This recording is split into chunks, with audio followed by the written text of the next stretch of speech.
જિલ્લામાં વિવિધ વિકાસ કાર્યો અને પ્રોજેક્ટ્સની આડમાં મોટા પાયે ચાલી રહેલી ગેરકાયદેસર ખનીજ ચોરી અને વહન અંગે તંત્ર દ્વારા માત્ર ઉપરછલ્લી કામગીરી કરવાને બદલે તેના મૂળ જવાબદારો સુધી પહોંચી કડક કાયદેસરની કાર્યવાહી કરવામાં આવે તેવી માંગ સાથે એક વિસ્તૃત આવેદનપત્ર કલેક્ટરને આપવામાં આવ્યું।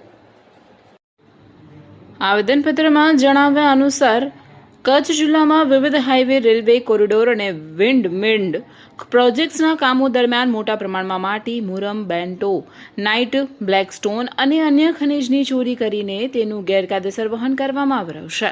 નિયમ મુજબ આ તમામ ખનીજની માહિતી સંબંધિત ખાણ ખનીજ વિભાગને આપી રોયલ્ટી ચૂકવવાની હોય છે, પરંતુ અહીં નિયમોનું સરેઆમ ઉલ્લંઘન થઈ રહ્યું છે। અરજદાર દ્વારા પ્રશ્ન ઉઠાવવામાં આવ્યો છે કે ખનીજ ચોરીના કિસ્સામાં માત્ર વાહનો જપ્ત કરીને અથવા નાના સ્તરની કાર્યવાહી કરીને સંતોષ માની લેવામાં આવે છે। આનાથી ખનીજ માફિયાઓને પ્રોત્સાહન મળી રહ્યું છે। મૂળ ગુનેગારો કોણ, ખનીજ ક્યાંથી અને કેટલા પ્રમાણમાં ખોદાયું, તેનું વહન કોણે કર્યું અને આ સમગ્ર કૌભાંડ પાછળના મુખ્ય જવાબદારો કે કોન્ટ્રાક્ટરો કોણ છે, તેની કોઈ ઊંડી તપાસ થતી નથી। વિવિધ સરકારી વિભાગો દ્વારા સંકલનનો અભાવ સ્પષ્ટ દેખાઈ રહ્યો છે। સરકારી તિજોરીને કરોડોનું નુકસાન, ખનીજ એ રાજ્યની મૂલ્યવાન સંપત્તિ છે।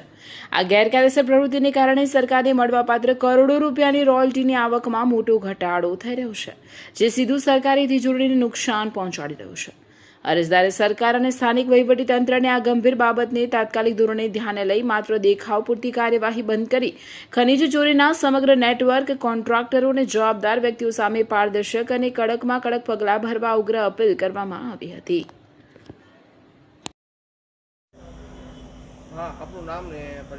મારું નામ મયુરભાઈ મહેશ્વરી, અધ્યક્ષ કચ્છ જિલ્લા આંતરરાષ્ટ્રીય ભીમસેના। આજે આપના માધ્યમથી જણાવવાનું કે હાલમાં જ્યારે ચોમાસાની સિઝન જ્યારે આવી રહી છે ત્યારે દર વર્ષે સરકારે સિંચાઈ વિભાગના નામે જ્યારે તળાવો, ડેમો ઊંડા કરવાની કામગીરી જે કરવામાં આવે છે એમાં મોટા પ્રમાણમાં કરોડો રૂપિયાનું ભ્રષ્ટાચાર થાય છે અને સરકારની તિજોરીને નુકસાન થાય છે।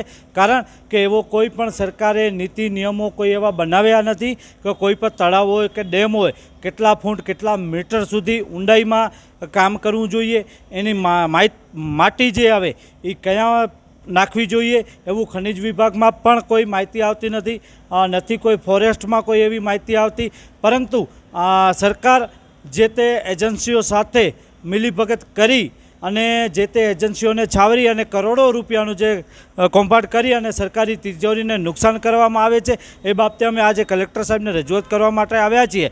જો સરકાર આ બાબતે કોઈ ગંભીર પગલાં નહીં ભરે અને આ ખનિજ ચોરોને નહીં છાવરે તો આ બાબતે અમે ઉગ્ર આંદોલન પણ કરશું। કારણ કે કોઈ પણ સાચા જે લીજ ધારક હોય છે એના માટે અનેક જાતની મંજૂરીઓ લેવી પડે છે, અનેક જાતની મંજૂરીઓ મેળવી અને પછી જ કામ કરવું પડે છે, પરંતુ આ જે એજન્સીઓને જે કામ આપવામાં આવે છે એ લોકો માટે કોઈ પણ જાતની મંજૂરીની પણ જરૂર નથી પડતી। એમને જે મન ફાવે એટલા પ્રમાણમાં કચ્છમાં જે ખનિજ આવેલું છે, બેન્ટોનાઇટ હોય, બોક્સાઇડ હોય, સાદી માટી હોય, રેતી હોય, જેમ ઉલેચવી હોય અને જ્યાં વેચવી હોય એવું વેચે છે। તો અમે આ નવા જે કચ્છના કલેક્ટર આવ્યા છે એમને અમે રજૂઆત કરવા માટે આવ્યા છીએ કે સાહેબશ્રી અમારી રજૂઆત ખાલી ટેબલ ઉપર અને કાગળ ઉપર ન રહે, ગ્રાઉન્ડ ઉપર જઈ અને ખરેખર જે કામગીરી થવી જોઈએ કચ્છના હિત માટે, કચ્છના લોકો માટે અને સરકારી તિજોરીને નુકસાન ન થાય એ માટે કામગીરી કરવામાં આવે।